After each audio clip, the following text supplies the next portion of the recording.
खरं वास्तविक तो ओंकाराचा विषय होता. आकारी करावा डावा पंख, उकारी मकारी मकारी डोळ्याने शेवटी. त्याच्यामध्ये त्याचा खूप अर्थ भरलेला आहे. ओंकार हे एकाक्षर आहे. ह्या एकाक्षरी ओंकारावर हा जो ओंकार त्याला ओ आणि म म्हटलं जातं. पण महाराजांनी आम्हाला ओ आणि म एकत्र म्हणायला सांगितलं नाही, कारण ह्याच्यातून सृष्टीची उत्पत्ती आहे. आपण आपल्या आईवडिलांच्या पोटी जन्म घेतला म्हणून आईवडिलांना कधी त्यांच्या नावाने हाक मारत नाही. ज्याच्यातून सृष्टीची उत्पत्ती झाली ते एकाक्षर, ते ओंकार आहे. ओ आणि म. कुठल्याही मंत्राची सिद्धता होत असताना, कुठलाही मंत्र म्हणत असताना तो पहिलं ओंकाराने जर जोडला नाही तर तो मंत्र फलित होत नाहीये. इतकी ओंकाराची ती ताकद आहे. सहजपणे ते घेतलं, आकार उकार मकार, पुढे अर्धमातृका राहिला आणि शून्याला महत्व आहे सगळं. तर आकार ते चरणयुगल, उकार ते उदर विशाल राजूशेठ, मकार ते मस्तक महामंडल, आकार उकार मकार. आकार हा चरणयुगल म्हणजे चरण पायाच्या तिचा आकार आहे. उकार ते उदर विशाल, उदर म्हणजे पोट, मकार म्हणजे हे मस्तक महामंडल. आणि आकार उकार मकार बा आपला मत ज्ञानाचा आहे. आपल्याकडे काय प्रवचन कीर्तन हसवायलासाठी होत नाहीये. आपलं मठावरचं ज्ञान ब्रह्म कळण्यासाठी आहे. साक्षात ईश्वर भगवंत जो आपण इकडं तिकडं शोधतोय, पळतोय, आपण अनेक पैसे रुपये खर्च करतोय, अनेक अभिषेक देवाला घालतोय पैसे खर्च करून. परंतु इथं ह्या मठावर महाराज नेमकं तेच ज्ञान, तेच अज्ञान आपलं दूर सारून जे खरं ज्ञान आहे ते खरं ज्ञान आपल्याला महाराज मठावर सांगितलंय. सत्संग, सत म्हणजे खऱ्याचा संग. मग खरं काय बाबांनो? खरं काय? खरं म्हणजे सत. सत जे आहे ते ब्रह्म साच जगन मिथ्या. मग आता आपण हे जग मिथ्या म्हटलंय शास्त्रामध्ये, पण आपण जे पाहतो ते तर आपल्याला सगळं खरं दिसतंय. सगळं खरं दिसतंय आपल्याला, पण इथं जगन मिथ्या म्हणले, ब्रह्म साच म्हणलेलं आहे. मग जगन मिथ्या कसं काय? आत्म अनात्म विवेक ध्यानात घ्या. आपल्याला इथं दुसरं काय त्यांनी सुरेश भाऊंनी सांगितल्याप्रमाणे महाराजांच्या ज्ञाना व्यतिरिक्त बोलायचं नाहीये. ना एखाद्याला समजलं तरी चालेल, पण महाराजांनी जो मार्ग दाखवून दिला त्याच मार्गाने आपल्याला वाटचाल करायची आहे. मग आत्म अनात्म विवेक प्रत्येकाने, हे जे मी आता म्हटलोय नाही, ध्यानात ठेवा. आपल्याला शिष्याला फार त्याची गरज आहे. आत्म अनात्म विवेक याच्यामध्ये ब्रह्म साच जगन मिथ्या आपल्याला कळतं. अनात्म म्हणजे काय आणि आत्मा म्हणजे काय? अनात्म जड आहे, अनात्म जड आहे, आत्मा चेतन आहे. मग अनात्म म्हणजे जर आपल्या शरीरावर म्हटलं तर हा देह सुद्धा अनात्मा आहे, येणारा श्वास सुद्धा अनात्मा आहे, आपलं पूर्ण शरीर अनात्मा आहे. अनात्मा म्हणजे जे नाशिवंत आहे ते अनात्मा, जे नाशिवंत आहे ते अनात्मा. मग मला सांगा, हे जे दृश्य जग दिसणार हे अनात्मा आहे, सगळं नाशिवंत आहे. पण आपण त्या नाशिवंतामध्ये आपल्याला एखादी गोष्ट आवडली, त्याची जर आपल्याला आसक्ती लागली, ती गोष्ट आवडलेली गोष्ट आपल्याला पाहिजे, म्हणून आपण काहीतरी प्रयत्न करतो आणि त्या प्रयत्नात त्या सुखासाठी ते सुख क्षणिक असतं, पण ते पर्वत एवढं त्याच्यावर दुःख मागं दडलेलं असतं. ह्या दृश्यामध्ये प्रत्येक दृश्य जे हे सगळं अनात्म आहे. मग ब्रह्म साच आहे. कसं ब्रह्म साच आहे मी तुम्हाला सांगतो. वस्तू जड आहे. हे जे झाड आहे ना इथं पुढं जे मोठं वृक्ष आहे, त्या वृक्षाखाली महाराज बसायचे आणि त्याला कान लावायचे. महाराज त्या वृक्षाकडून ऐकायचे. काय महाराजांना ऐकायला मिळत असेल? हा निसर्ग आहे. या निसर्गाची नाळ आपल्याशी आहे आणि ती नाळेला नाळ महाराज लावायचे, कान लावायचे. तिथं महाराजांना त्या झाडात सुद्धा ओ आणि म ऐकू यायचं. कारण या सृष्टीवर त्याचीच उत्पत्ती आहे, त्याचाच नाद आहे. आपण त्या नादात राहायला पाहिजे. जसं आपण आईबापाने जन्म दिला, आपल्याला कळलं म्हणून आईबापाला कधी आपण विसरत नाहीये. पण ज्या आईबापाला सुद्धा, या सृष्टीला सुद्धा, चराचराला सुद्धा या ज्यांनी निर्माण केलं त्याचं ज्ञान महाराजांनी सांगितलेलं आहे आपल्याला. आणि ते ज्ञान साच आणि ते ब्रह्म, तो भगवंत कुठेही नाहीये. तो प्रत्येक प्राण्याच्या हृदयात आहे. प्रत्येक प्राण्याच्या हृदयात तो भगवंत आहे आणि तो भगवंत आपल्या हृदयात आहे. त्याचा प्रकाश आपल्यात आहे. त्या प्रकाशाने मी बोलतोय. माझी वाणी जी बोलती ना, ते आतमध्ये भगवंत आहे. मम हृदय सद्गुरु प्रकाश येतो. तो प्रकाश बोलतोय. तोंड काय बोलतोय? तोंड कातडीचं आहे, जीभ कातडी आहे. हे बोलणार काय? अनात्म आहे, जड आहे. कान आपलं जड आहे, पण कानातला कान ऐकतो एवढं ध्यानात ठेवा. कानात प्रकाश आहे, डोळ्यात प्रकाश आहे. महाराजांनी, सगळ्यांनी नीट ऐका, महाराजांनी आपल्याला अनुग्रह दिला. तो अनुग्रह कुठे दिला? मांडीवर घेतलं. महाराजांनी मांडीवर घेतलं, कानात बोलले आणि मस्तकावर हात ठेवला. अरे महाराजांनी सगळंच आपल्याला देऊन टाकलं. जे काय आहे ते त्यांच्या जवळचं. महाराजांनी त्यांची जी शक्ती आहे ती सगळी कानात सांगितली आपल्याला. पण कानात सांगितलेल्या शक्तीचा आपण अभ्यास केला नाहीये. कारण ती शक्ती, कानातली शक्ती गुणगुण गुणगुण तो नाद आहे ना, तो नाद डोळ्यात येऊन प्रकाश रूपाने बाहेर आला. म्हणून आपण बघतोय. महाराजांनी इथं ओळख करून दिली आपल्याला ब्रह्माची. ब्रह्माची ओळख आपल्याला कानात करून दिली. मला माहिती आहे सगळ्यांना, नवनाथांना एक गुरु एक शिष्य होता तो. आणि जे नवनाथांना जे नाम होतं तेच नाम महाराजांनी आपल्याला दिलेले आणि त्याच पद्धतीने दिलेले आपल्याला.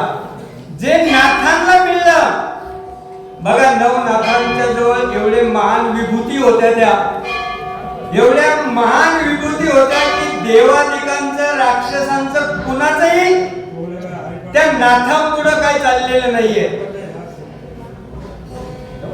ज्या मंत्रावर, ज्या विभूतीवर जोळीतून विभूती काढायची, नाकात पुढं लावायची आणि नुसता मंत्र म्हणून ती फेकून द्यायची. पुढं अग्निअस्त्र तयार होतं, पाण्याचं अस्त्र तयार होतं, नागास्त्र तयार व्हायचं. नवे एखादा जास्त त्रास द्यायला लागला तर वारच बंद करून टाकायचे. ते वारच बंद करून टाकायचे. एवढी मोठी ताकद ज्या मंत्रात होती, एवढी मोठी ताकद. आदिनाथ गुरु सकळ सिद्धांचा मचिंद्र दयाचा मुख्य शिष्य. मचिंद्रांनी बोल गोरक्षाशी केला, गोरक्ष बोलला गयनी प्रती, गयनी प्रसादे निवृत्ती दातार ज्ञानदेवा सार चोजविले. ज्ञानदेव म्हणतो आपण, ज्ञानदेव रामकृष्ण हरी म्हणतो. तुकारामाचा, ज्ञानदेव तुकारामाचा आपण सगळं हे कळत जातो. पण ज्या ज्ञानेश्वर महाराजांनी एवढे मोठे योगी पुरुष झाले, ज्ञानेश्वर महाराज सुद्धा हठयोगी होते. पण आपल्याला हठयोग त्यांनी सांगितलेले नाही. ज्याप्रमाणे ज्ञानेश्वरीच्या 6व्या अध्यायात सुद्धा हात योगाचं नवे नवे कुंडलिनी जागृत होण्याचं सगळा अभ्यास ज्ञानेश्वर महाराजांनी दिलेला आहे. पण आपल्या महाराजांनी ते ओळखलं होतं. हे हठयोगी काय बोलतील काय करतील त्यांचा राग, म्हणून महाराजांनी हे सगळं ओळखलं. मी स्वतः महाराजांना म्हणलं, महाराज आम्हालाही सुद्धा ही आमची कुंडलिनी शक्ती जागृत का होत नाहीये? महाराज म्हणले, अरे कुंडलिनी शक्ती जागृत नसती तर तुझं काहीच नसतं. कुंडलिनी शक्तीच तुझी जागृत आहे म्हणून तू कुंडलिनी बद्दल बोलला. एवढं मोठं ज्ञान. आपला विषय चाललाय आत्मा आणि अनात्म. आत्मा आणि अनात्मा हा विषय फार परमार्थात महत्वाचा आहे, अध्यात्मामध्ये महत्वाचा आहे. आपल्याला काही इथं कुणाला हसवायचंय किंवा अरे वा काय हसवलं, काय मस्त बोलला तो, अरे ते बोलला ना ते काय ते कामाचं नव्हतं. पण परमार्थामध्ये अध्यात्मामध्ये प्रवचनामध्ये नामन संकीर्तन साधन पै सोपे जळतील पापी जन्मांतरीची न लगती सायास जावे वनांतरा सुखे येतो घरा नारायण. कुठल्या घराला? अहो या घराला. आपण आपल्या घराला म्हणतो काय हे का आपल्या घराला आहे. आपल्या घरातला रोज कचरा झाडून काढायला लागतो आपल्याला, रोज कचरा झाडून काढायला लागतो आपल्याला. तसा या हृदयात तो बसलेलाच आहे. कचरा तोच झाडतोय, आपल्याला फक्त त्याच्याकडे ध्यान द्यायचंय. मला सांगा बाबा, भक्ती कोण कुणाचं करतं? भक्ती कोण कुणाची करतं? आपल्या सगळ्यांना माहिती आहे की आम्ही देवाची भक्ती करतो, आम्ही देवाला आंघोळ घालतो, आम्ही देवाला फुलं वाहतो, आम्ही रोज उठून ते देवाची पूजा करतो. अहो आपल्या महाराजांनी सांगितलं ती पूजा तुझी कशासाठी आहे आणि तू पूजा त्याची करीत नाही देवाची, अरे देव तुझी पूजा करतो. मग मी एका कीर्तनकाराला विचारलं, ते म्हणले कशा काय देव पूजा करीन आपली? अरे तो देव भगवंत रूपाने, श्वास रूपाने, प्रकाश रूपाने जर आपल्या शरीरात नसता तर आपला श्वास बाहेर आला नसता आणि श्वास बाहेर आला नसता तर आपलं मन. अहो हे प्रेत आहे, प्रेत. ह्याच्यातला तो भगवंत, तो प्राण, ते चैतन्य ब्रह्म बाहेर पडलं की हे मड आहे.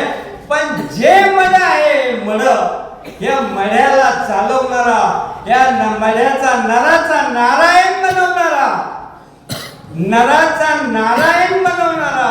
अरे आज आपण पाण्याखालून चाललोय, आज आपण आकाशातून चाललोय. हे सगळे शोध कुणी काय देवानी नाही, मानवाने मानवाला मिळालेले. सगळं मानवाचे. ज्ञानेश्वरी कोणी लिहिली?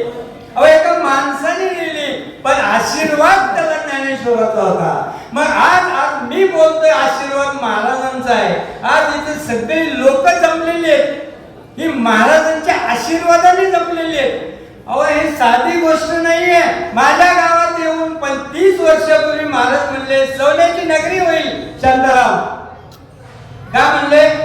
सोन्याची नगरी होईल शांताराम. मी म्हणले 20 वर्षापूर्वी त्यावेळेला आमच्या गावात सकाळची एक इष्टी यायची, संध्याकाळची एक इष्टी यायची आणि सोन्याची नगरी कधी व्हायची? महाराजांना जर कळलं असतं 10 वर्षांनी 15 वर्षांनी सोन्याची नगरी होणार आहे तर आपण इथे 2-4 एकर जमीन घेऊन घेऊ. पण महाराजांनी ते केलंय का? महाराज आमच्याकडे यायचे फक्त ज्ञान द्यायला. महाराज एकदा मला म्हणले की बाबा मला ते यांनी देवऋषीच बनवलंय. मला असं वाटतं की ह्याचं संकट बाजूला सारावा, ह्याचं संकट गेलं, थोडासा सुखी झाला की मी सांगितलेल्या ज्ञानात रमण. मी सांगितलेलं ज्ञान नाही तर तो त्या दुःखात यायचा आणि त्याच्या मागे ती घरची कटकटन मी इथं सांगतोय तर त्याच्यात या कानातून ऐकायचं, त्या कानातून तो निघून जायचा. म्हणून म्हटले महाराज मी त्याचं पहिलं दुःख दूर करतो आणि मग ज्ञान सांगतो. मग आपला विषय होता आत्मा अनात्मा. आता आपली जी लोक ऐकतात ना त्यांचं भाग्य. मी बोलत नाहीये, अहो मी बामण आहे, माझ्या मुखातून ती शारदा सरस्वती आणि ते महाराज बोलतायत. आत्म अनात्म विवेक मी सांगतोय. अनात्म म्हणजे जड आणि आत्म म्हणजे सजीव. ज्या ज्या जड वस्तू या सृष्टीमध्ये आहेत त्या जडाकडे आपण आकर्षण करतोय. आपण ते जड आपल्याला पाहिजे वाटतंय, पण त्या जडामध्ये काही नाहीये. आणि जे साच आहे, जगन मिथ्या म्हटलेले, नीट ऐकून घ्या. ब्रह्म साच आणि जगन मिथ्या. जगन जे जग खोटे, अंतिम नोबाडत आमचे जग खोटे. पण जग कसं खोट आहे? कारण ब्रह्म खरे म्हणून जग चाललेले.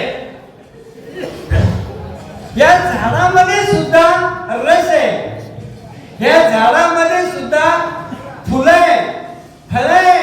आपली नाळ निसर्गाशी जोडलेली आहे, निसर्गाशी. आपण ज्या वेळेला आईच्या गर्भात असतो त्या वेळेला आपला श्वास आणि ती नाळ, आईची गर्भाची नाळ, तिच्या वाटे आपल्याला श्वास येतो, आपण जगत असतो. आपण ज्या वेळेला आईच्या पोटातून बाहेर पडतो त्याच वेळी आपली नाळ निसर्गाशी जोडलेली असते. कारण त्या निसर्गातून येणारा वायू, बघा आपली नाळ कुणाशी जोडलेली? आईच्या गर्भात होतो त्यावेळेला आईच्या त्याच्याशी नाळ जोडलेली असते, तिच्या त्या याच्याशी. आपण बाहेर पडलो, आपली नाळ कुणाशी जोडली? या निसर्गाशी.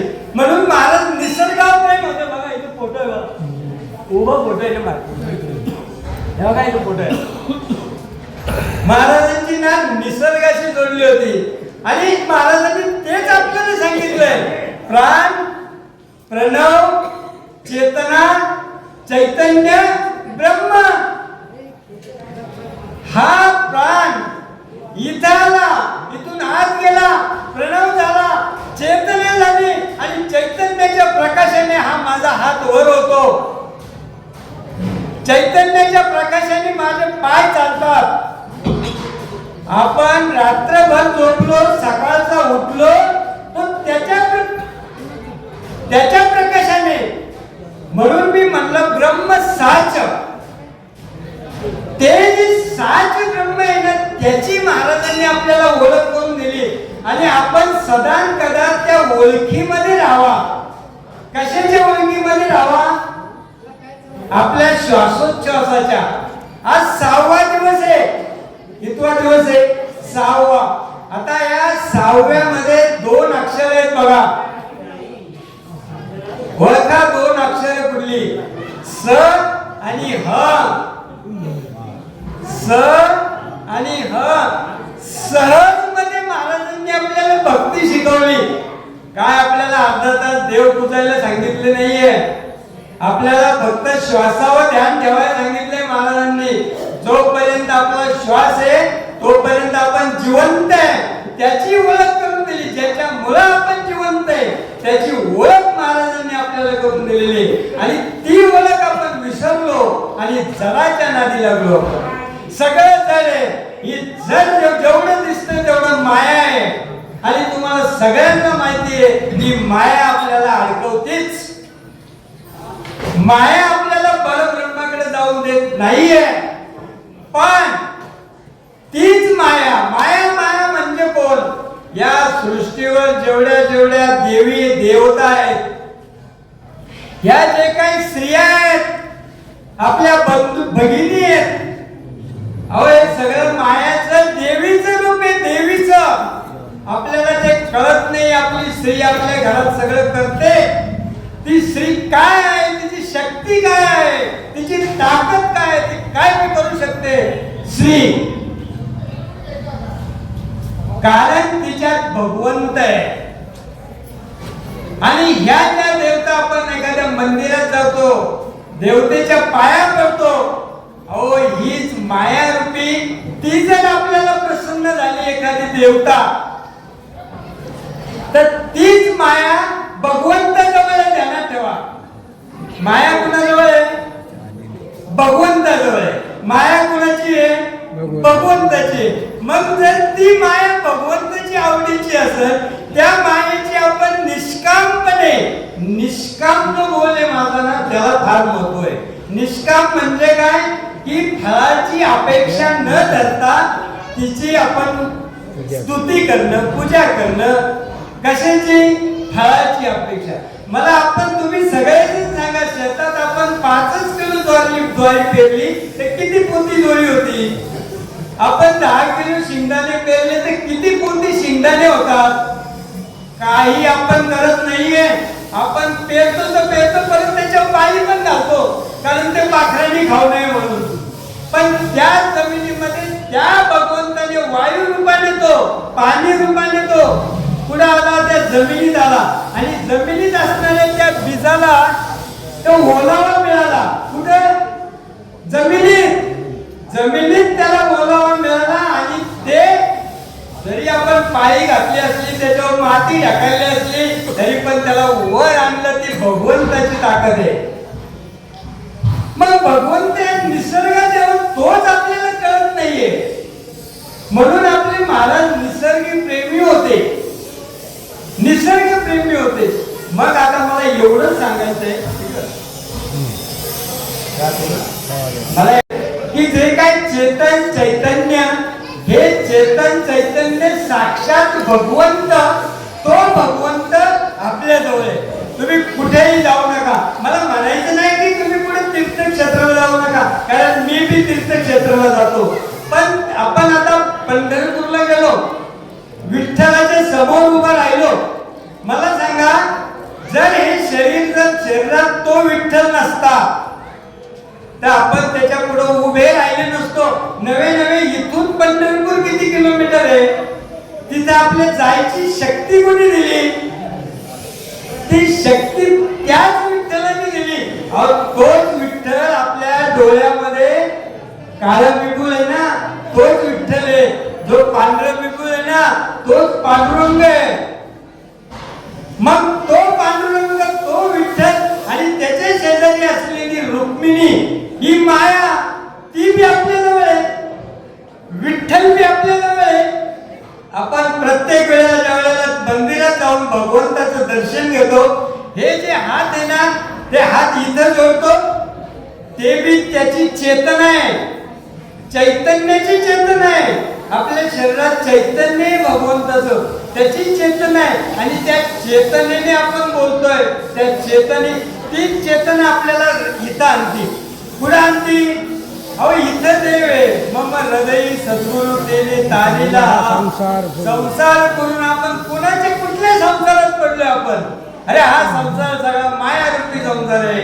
पण भगवंत रूपी, ईश्वर रूपी तो संसार, पंचमहाभूत, पृथ्वी आप तेज वायू आणि आकाश, ही पंचमहाभूत, 3 गुण, रजोगुण तमोगुण साचगुण, ही 3 गुण अशी अष्टदा प्रकृती. अष्टदा प्रकृतीचा हा देह आहे, पण हा देह जड आहे. आणि या अष्टदा प्रकृतीच्या देहाला ती चैतन्य चेतना चालवते. त्यालाच माया आणि भगवंत म्हणतात. ती माया म्हणजे देवी, तो भगवंत म्हणजे साक्षात शिव शंकर, जे काय असेल ते ब्रह्म विष्णू महेश.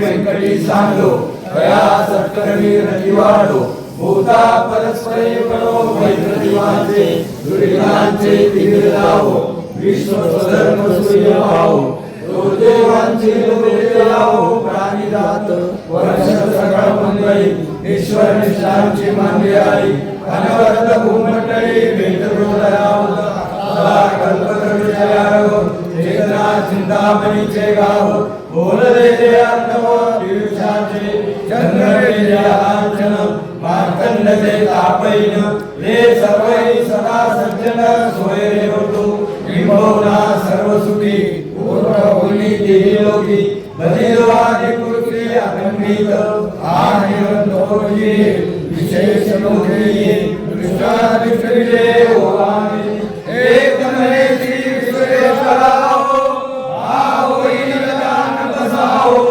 येने बरे ज्ञान देवो सुखियाला येने बरे ज्ञान देवो सुखियाला येने बरे ज्ञान देवो सुखियाला.